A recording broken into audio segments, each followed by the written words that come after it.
So my three daughters, my youngest daughter's a swimmer, collegiate swimmer, and swimming's an international sport. So even though she's at a very small place in Mississippi, she's got many other athletes from the Bahamas and Italy and Canada and everywhere. So anyway, she's got her best friend and her also teammate, who she's the closest to because they both swim the butterfly, is this beautiful 6'2" girl named Lucia. So Lucia, as the years went on, about their third year, Lucia and her were also roommates, but they ended up in a class together, and it was a world history class. So they're studying, and they get to the point where it's the Roman Empire. And Celeste one night said, she came home and she said, okay, Lucia, we have the test, do you want to study with me? No, I'm good, I'm home. And then next day, we really have this test. You don't want to study? No, I got it. So I said, what do you mean you got it? I mean, this stuff is, Celeste. It's the Roman Empire. Roman Empire. Rome. It's my history. I've learned this my entire life. My daughter did not put those two and two together at all. She had absolutely no idea. So it's a good thing she's a fast swimmer, and it's a good thing she's cute, because sometimes she's a little absent-minded in the world. So I have to get her out there a little bit more. So she's looking forward to visiting Lucia in Italy, so she understands the Roman Empire a little bit more. That's it. All right, I'm calling this a tale of lost things. So, or it is a little bit of a cautionary tale. It has a funny ending. So, in my limited experience for my previous job, Elle was doing trips, okay, for our county. We had a senior trips program. So they're all seniors, 55 and over, a variety of age. I had people in their 90s that would go on these overnight trips. But I had one lady who'd been coming on trips with me for quite a while, and she would say, I would describe her as a little scattered and a little bit of a nervous Nellie. And we were on a trip to Long Island, and we were going to take the ferry up to Block Island. But we're on Long Island, and we're in a town called Sag Harbor. I don't know if any of you guys are familiar with Sag Harbor. Very wealthy, right? And so we have a step-on guide, and we're in the town for lunch on our own and free time. So I'm in a store, I'm just putzing around, everybody's doing their own thing. The coach is parked right on the street, and it's May, so it's not super, super crowded. But I get a phone call from the step-on guide, and he said, Terry, I'm here with, I'll call her Marcia. I'm here with Marcia, and she's very upset someone stole her purse. Someone stole her wallet, he said. I said, well, really? There was nobody else in town except for our group. So he said, I've already called the police. And I'm thinking, I think that's a little bit hasty, but I said, where are you at? They're in a pizza place. So I said, has anybody looked to see if it's on the coach, if the wallet is on the coach? No, she's insisting that someone bumped into her and pulled it out of her purse. And I didn't think that sounded right, so I went to the coach, and sure enough, where she was sitting, there was her wallet. So I said, call off the dogs, let the police know we're good, here's her wallet. So fast forward a few years, we're on a trip to Asheville, and we're at the Biltmore. And everybody goes through on their own, on their own time to do the tour, and my phone rings. And it's Marcia. And she said, Terry, I lost my wallet. I was not surprised, and I was not worried, okay? Because my experience has been, they're not lost things, they're misplaced things, typically. Things are left on the bus all the time. And so I don't usually panic when someone says, I've lost this. It's just misplaced or it's left in the hotel. So I said, I'm coming through. I'll meet you out front. So we started brainstorming. I started asking her, did you look through your purse? Did you look here? Did you look there? yes, it's gone, I don't know where it is. So we go and we get on the coach, we look on the coach, it's not on the coach. I call the hotel and I said to the manager at the hotel, would you do me a favor? Could you go up into her room and take a peek, because she's panicked, right? I said, can you take a peek and see if her wallet is out there somewhere?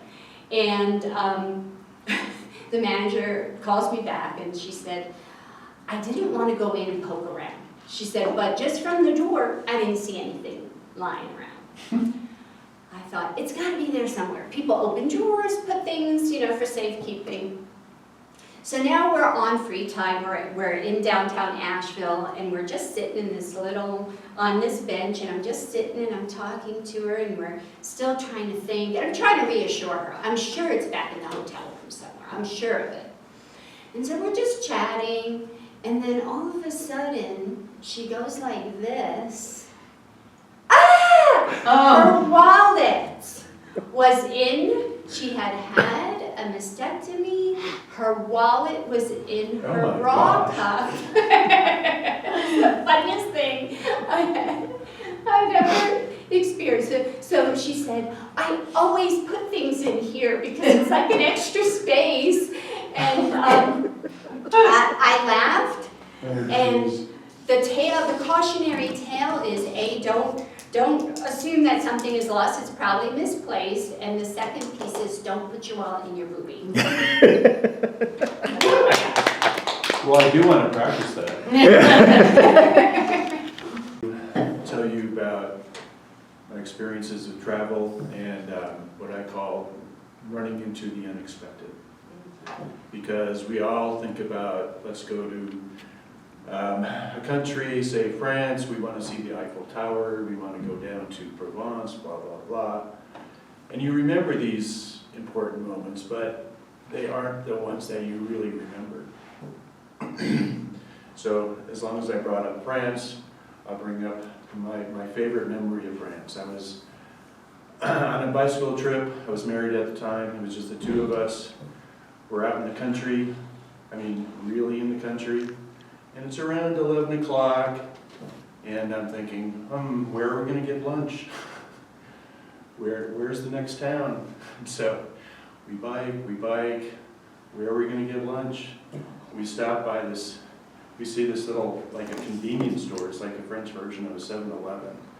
And they had a little billboard there, 3-course lunch. And they had an outside table sitting there. And so, of course, we stopped there, we had lunch. I go, this is just magical. Here in the middle of nowhere, you find a 3-course lunch. I mean, how cool is this? So the next thing I wanted to share was, so again, bicycle trip. This time we're doing an entire round robin around London.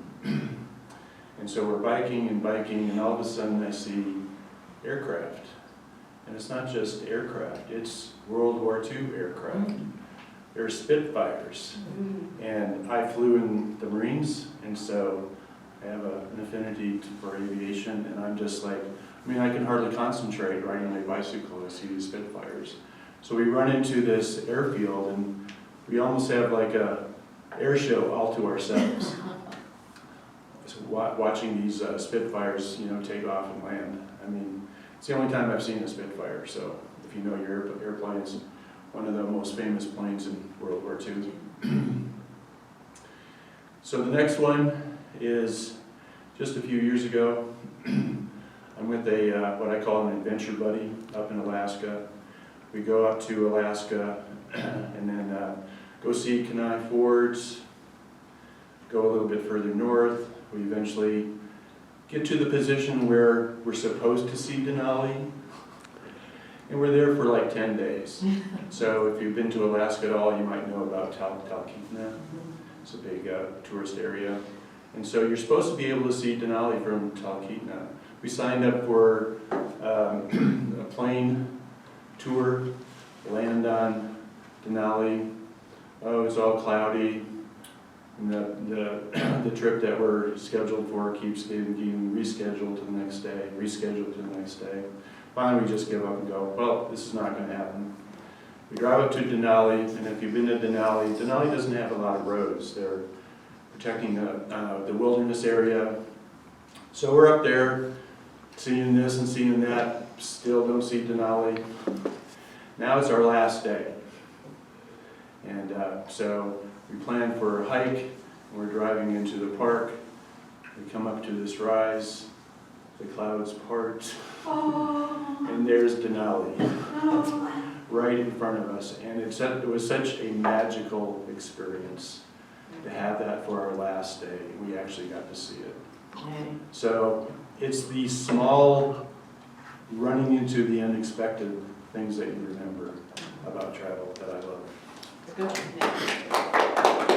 Similar in the sense that it's the unexpected and what goes wrong that really kind of sticks with you.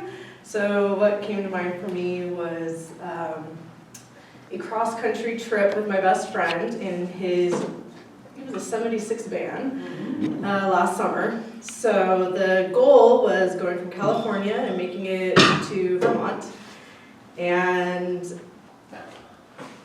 what happened was, it was actually here in Colorado that things really started going downhill. We were going over a pass, I don't know which one, and I just remember the highway was quite a hill.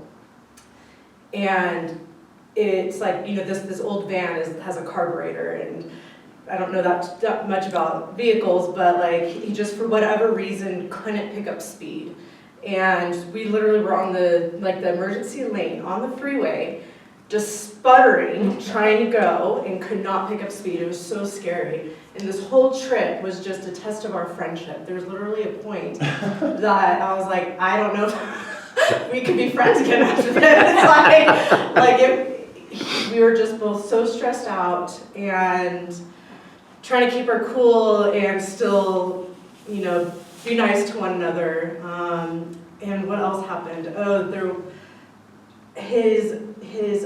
one of his windows somehow was coming loose, and I remember laying back there as he was driving, and the force of the wind ended up like completely like making it, you know, go in and just like landed on me and just completely freaked me out because I was laying back there just like trying to rest, and the window ended up like landing on me. So that was something else that happened.